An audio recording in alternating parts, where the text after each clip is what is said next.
Total. Hey, what's going on, everybody? This is your boy Ja, and this is the Voice of the Streets podcast, man. And we got, our two special hosts, and we have a special guest, you know what I'm saying? Let them introduce themselves. It's your boy Diverse in the building. What's up? This your girl Poetic. You feel me? And we got CarterBlock Bryd. He done came in, you feel me, to represent for the squad one time. What's happening with you, brody? What's up with it? Nothing, man. I like the outfit. Just to put that out there. If y'all can't see, you gonna see a picture pop up or something. But the I was trying playing. to figure out how to start it off. You We gonna go feel me? straight into the Yeah, clothing, man. man. What's up with that CBE freshness you got on, man? How long you been doing that? What made you want to start that? Man, it's too much history with CarterBlock, man. Here we go, man. Let me get a summary of that thing, man. Break it down. Basically, CarterBlock started professionally in 2004.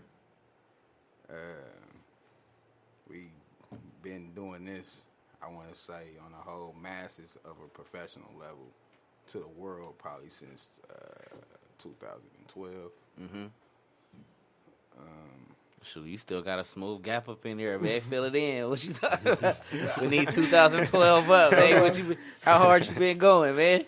Right. I've been seeing. Right, Okay, right. well, I'll just give y'all, You being humble. the real. You He trying to be humble right super now. humble right You being now. real I give y'all humble the right real. now. Okay, man. Y'all, CarterBlock started, man, 2004, basically. One of my best friends / cousin was assassinated, Mark Anthony Wrong. And it's a street that we grew on. It wasn't called the CarterBlock. That was what we named the apartment buildings where we grew up. It was on East 21st and 25th. We was all just neighborhood kids, you feel me, basically grew up, that was friends, but we grew up as cousins and relatives, you know what I'm saying? We didn't really grow up as friends. That was, a friend was never unheard of while we grew up, you know what I'm saying? Blood can make you thicker. And, I lost my cousin, and basically, I didn't want to turn my energy into the streets on a negative standpoint, taking somebody else's life and making a funeral after funeral, death for death, you feel me? Right.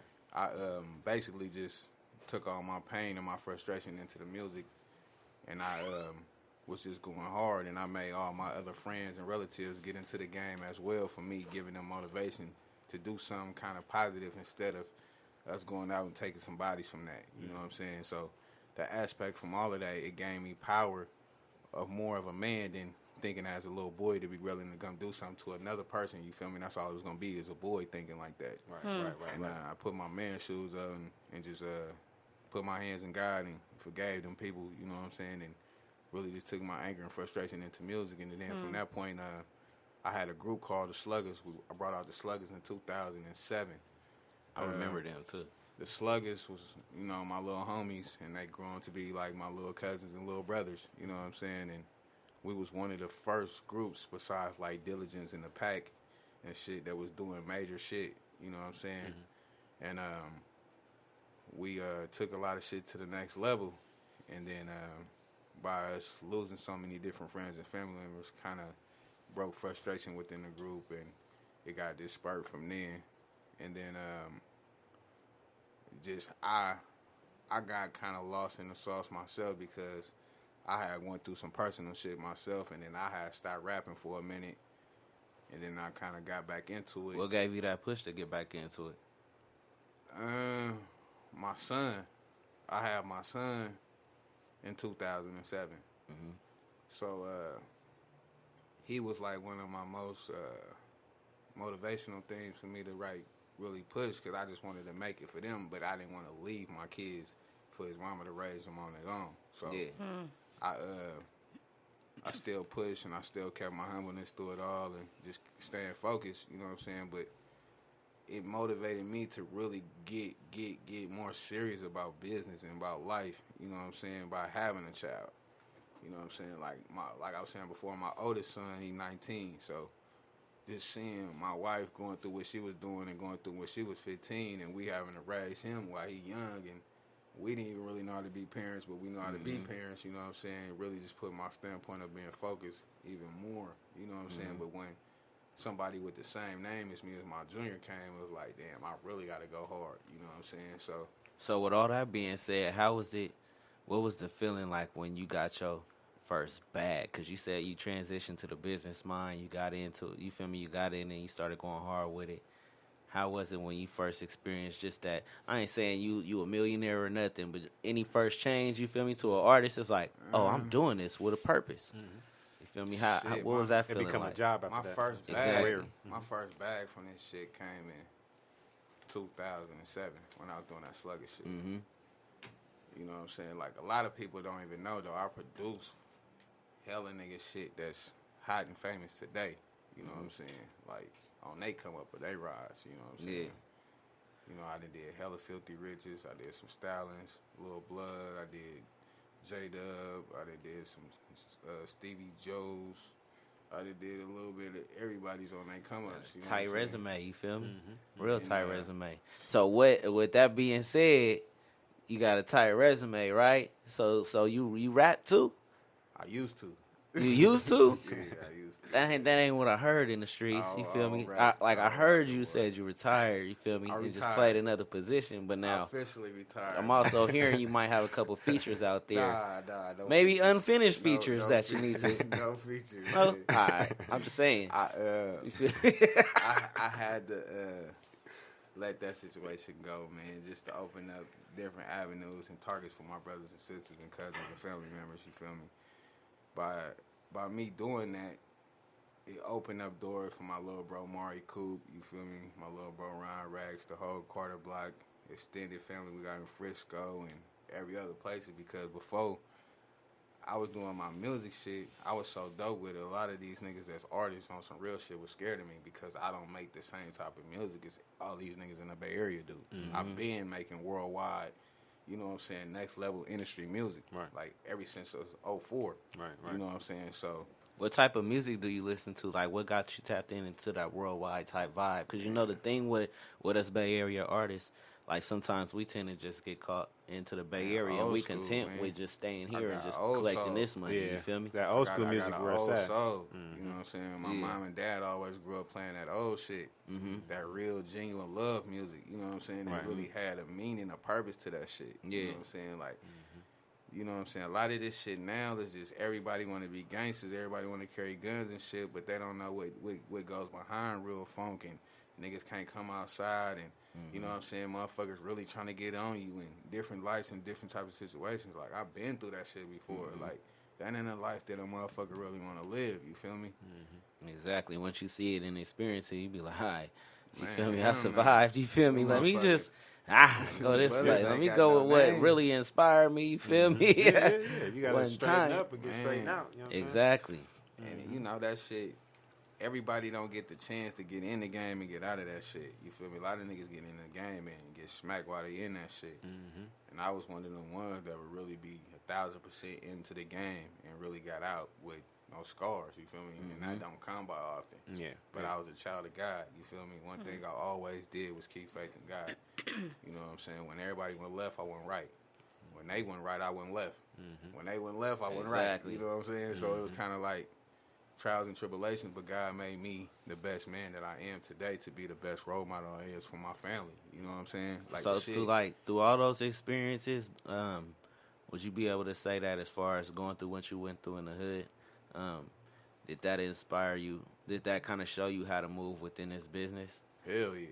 Yeah. Hell yeah. Because people don't understand the music shit is grimier than the streets. The streets is grimy as fuck, but this music is cutthroat because a lot of these people, they have no relationship with no ties to you. All they want is about the dollar at the end of the day. Just like the streets, but it's worse because a person can sue you. You don't know. They can rape you. They can take percentages from you. They can take your manhood. You know what I'm saying? All types of different shit that the streets don't have to offer, but it's on a whole nother aspect.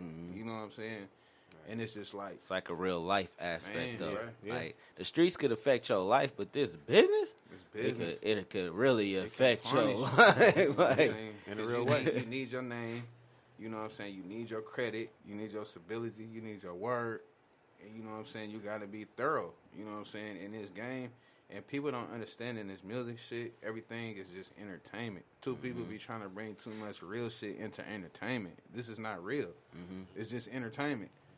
And that's what falls on to a lot of these artists that ain't from here and is from here. They be too busy trying to lit a light up, trying to make it so real that you forgetting that this shit is just entertainment. It's not real. You know what I'm saying? It's just an image. It's something that you facade to put out there so people can believe that's what it is, but it's not real. Right. And it's like you can't cross the two. It's okay to play the point as you want to be gangster, but if you gangster, you can't be living that life on the back end no more. Right. It's just your story on your front end right now. Right. You know what I'm saying? But then when you know that, to respect who you are and where you came from and where you trying to go tomorrow, everything else is a smooth sailing. You know what I'm saying? So I just try to lead the people around me in the right direction so they can know, like, you can come from a hood, you can come from a struggle, and you can circumference all of that shit. You know what I'm saying? Like, you don't have to do be your own thing. super gangster or been through some gangster shit and just got to be acting like you the toughest nigga in the street. Like, nah. Like, hell nah. Like, anybody who know me in this shit, they gonna be like, that nigga hella genuine, he hella cool, he hella real. You know what I'm saying? But a lot of people that know me on other shit, they be like, that nigga don't play, though. Yeah, it's like you a product of your environment, but you don't got to move with that mentality necessarily. Man. You feel me? And it's all on your characteristics. Your characteristics and your actions. You know what I'm saying?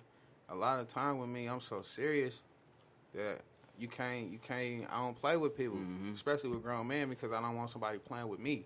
Exactly. You know what I'm saying? Yeah, I smile, I laugh, and I have fun with people that I supposed to, but in a timely manner. In this game, it ain't shit funny to me unless it's, you know what I'm saying, something really funny, because it's a business and motherfuckers be snakes and, you know what I'm saying, be doing conniving things to people that can make you or break you or do some hating shit that just don't be cool. You know what I'm saying? And I'm not with that, because it's too many OGs that's acting like young G's to these youngsters. And that's why they all fucked up in the head and discombobulate on how they moving to teach others.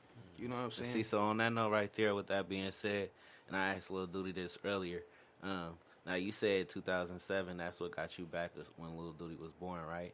So now him growing up with you and everything, how does it feel for you to be your son's manager and guiding him through all the right things?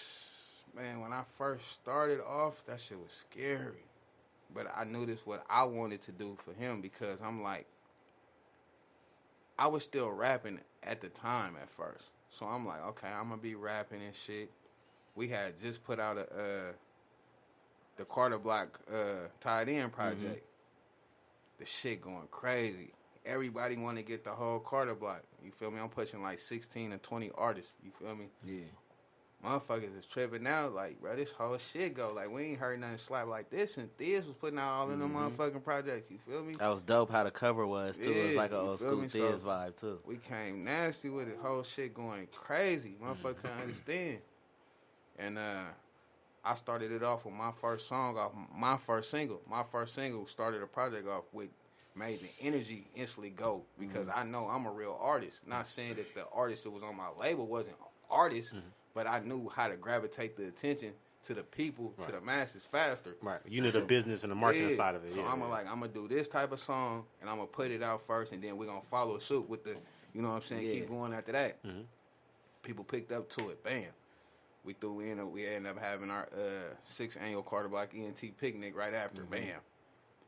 Everything was just going. Right on you know what I'm time, saying? huh? It was just perfect time. And then I was telling my little brother, like, you know what I'm saying? Like, nigga, if you want to be respected in this game, then you got to be outside. You know what I'm saying?